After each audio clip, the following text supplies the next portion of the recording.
So everything was going well, so you decided you needed to do a story about the Christ. Yeah. Because now, was that a calling, would you say, or was that another challenge? It was just something that got into my head about I just kept having visions about it, you know, and about, you know, what was that like 12 hours like?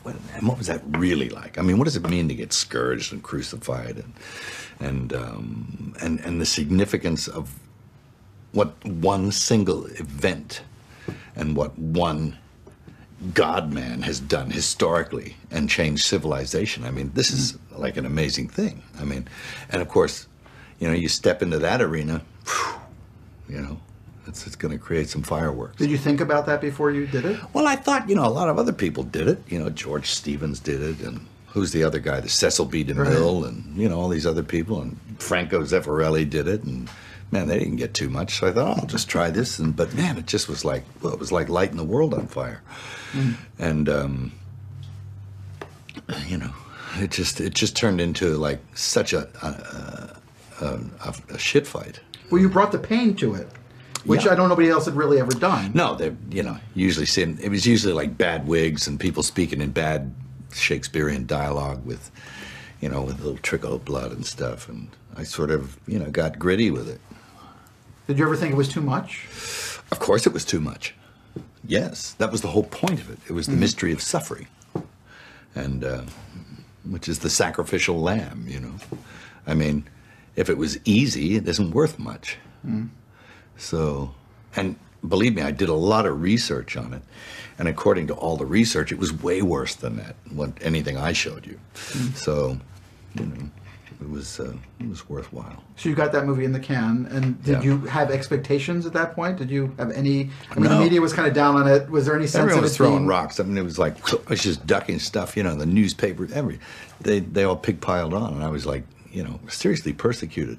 And as an artist, as a filmmaker, as a man, as a Christian, and as an American even, you know, my rights were violated in every way you can imagine, and no one seemed to give a shit, which really bothered me, because it was a real pig pile.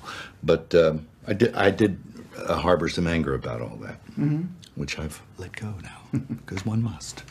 But it was, and no one would distribute it.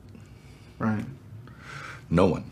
And, you know, Rupert Murdoch was like, everybody, no, yeah, it was like a turd, you know, pushing it away. So I thought, well, you know, and I found this little distribution company with 2 guys and a dog.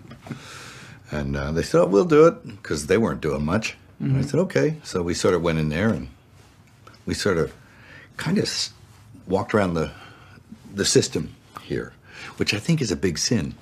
Can be. Well, nobody ever did it before. No.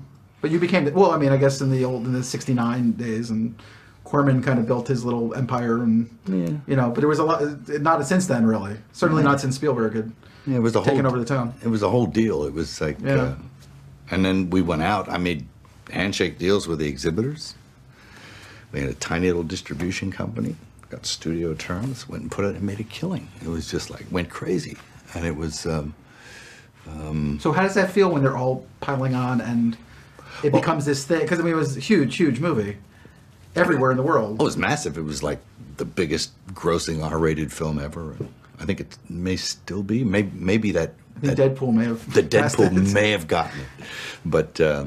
he's resurrected too, but that's a whole other version of it. That's a whole other thing. Yeah. But up till that, yeah, it was like, wow, it was something. It was really something. And